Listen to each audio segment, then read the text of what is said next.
آج کی اس ویڈیو میں بنی اسرائیل کے ایک ایسے شخص کا واقعہ سناؤں گا جسے سن کر آپ کے بھی رونگٹے کھڑے ہو جائیں گے۔ حضرت ابو اللیث سمرقندی رحمۃ اللہ علیہ فرماتے ہیں کہ بنی اسرائیل میں ایک عابد شخص تھا جو اللہ کی بہت عبادت کرتا تھا، جسے اللہ نے ظاہری حسن و جمال بھی خوب دے رکھا تھا۔ وہ اپنے ہاتھ سے زنبیل بناتا۔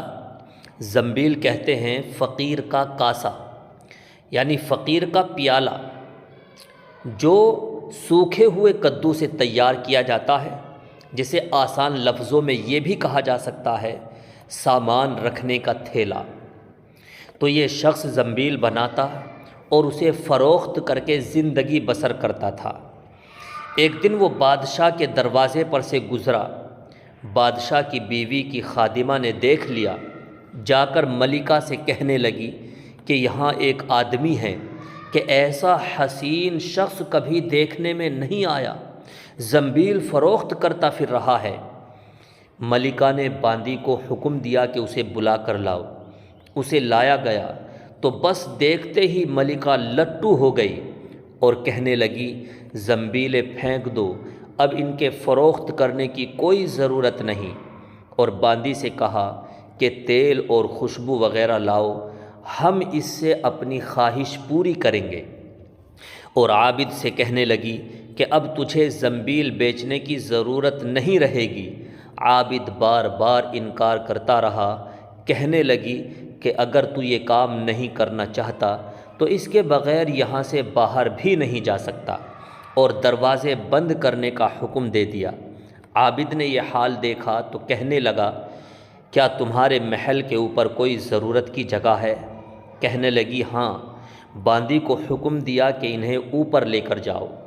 یہ اوپر چھت کے ایک کونے کی طرف گیا، دیکھا کہ محل بہت اونچا ہے، کوئی ایسی چیز نہیں جس کے ساتھ لٹک کر نیچے اترا جائے۔ آخر اپنے نفس کو خطاب اور عتاب کرنے لگا تو ایک عرصے سے اپنے رب کی رضا کی طلب میں لگا ہوا ہے، رات دن اسی حرص میں گزرتے ہیں، تجھ پر آج ایک شام ایسی آئی ہے جو تیری اس تمام محنت کو ضائع کر دے گی۔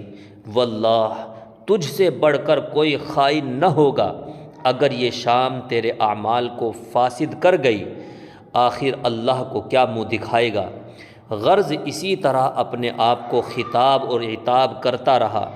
حضور صلی اللہ علیہ وسلم فرماتے ہیں کہ اس کے بعد جب اس نے بلندی سے کود جانے کا فیصلہ کر لیا تو اللہ تعالیٰ نے حضرت جبرائیل علیہ السلام کو ندا دی، آواز دی۔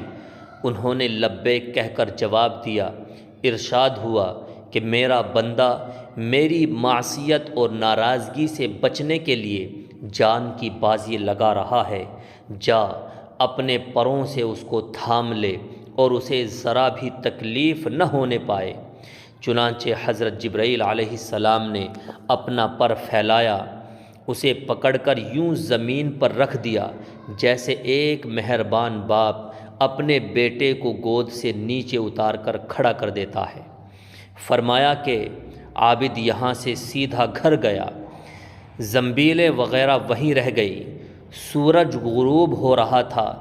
بیوی کہنے لگی زنبیلوں کی قیمت کیا ہوئی؟ کہنے لگا آج تو ان کا کچھ نہیں ملا۔ کہنے لگی تو آج رات افطار کس چیز سے کریں گے؟ کہنے لگا آج کی رات یوں ہی ذرا صبر سے کاٹ لیں گے۔ پھر کہنے لگا اٹھ کر آؤ اور تندور میں آگ جلا دو، ہمارے پڑوسی آئیں گے آگ لینے کے لیے، اور انہیں آگ نہ ملے گی تو نہ معلوم کیا کیا خیالات ان کے ذہن میں آئیں گے۔ بیوی نے آگ جلا دی۔ ایک پڑوسن آگ لینے کے لیے آئی اور پوچھا آگ ہے؟ جواب ملا تندور میں سے لے لو۔ یہ عورت آگ لے کر واپس ہوئی تو گھر والی سے کہنے لگی بہن تو یہاں بیٹھی باتیں کر رہی ہے، ادھر تیری روٹیاں پک چکی ہیں بلکہ جلنے کو ہیں۔ عورت نے اٹھ کر دیکھا تو تندور بہترین روٹیوں سے بھر رہا تھا۔ عورت نے انہیں برتن میں رکھا اور خاوند کے پاس لے آئی اور کہنے لگی کہ تیرے ساتھ اللہ تعالیٰ کا یہ معاملہ تیرے بلند درجات کی وجہ سے ہی ہو سکتا ہے، لہٰذا تو اللہ تعالیٰ سے دعا مانگ کہ ہماری باقی عمر خوشحالی اور فراخی میں گزرے۔ عابد کہنے لگا، اسی حال پر صبر اچھا ہے، مگر عورت کا اصرار بڑھتا گیا، حتیٰ کہ عابد نے دعا کرنے کا وعدہ کر لیا۔ آدھی رات کو اٹھ کر نماز پڑھی اور اللہ تعالیٰ سے دعا مانگنے لگا کہ اے اللہ، میری بیوی کا اصرار اور تقاضا ہے کہ اس کو باقی عمر میں خوشحالی اور فراخی عطا فرما۔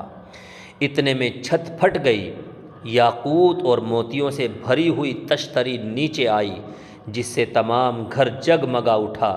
عابد نے بیوی کا پاؤں دبایا جو قریب ہی سو رہی تھی اور کہا کہ اٹھ کر آ اور جو کچھ مانگتی تھی وہ لے لے، اللہ نے اس کا انتظام کر دیا ہے۔ معلوم ہوا کہ جو اللہ کا ہو جاتا ہے اللہ اس کا ہو جاتا ہے۔ اللہ اپنے نیک بندوں کی اسی طرح سے غیبی نصرت اور مدد کیا کرتا ہے۔ اللہ ہم سب کو کامل یقین نصیب فرمائے۔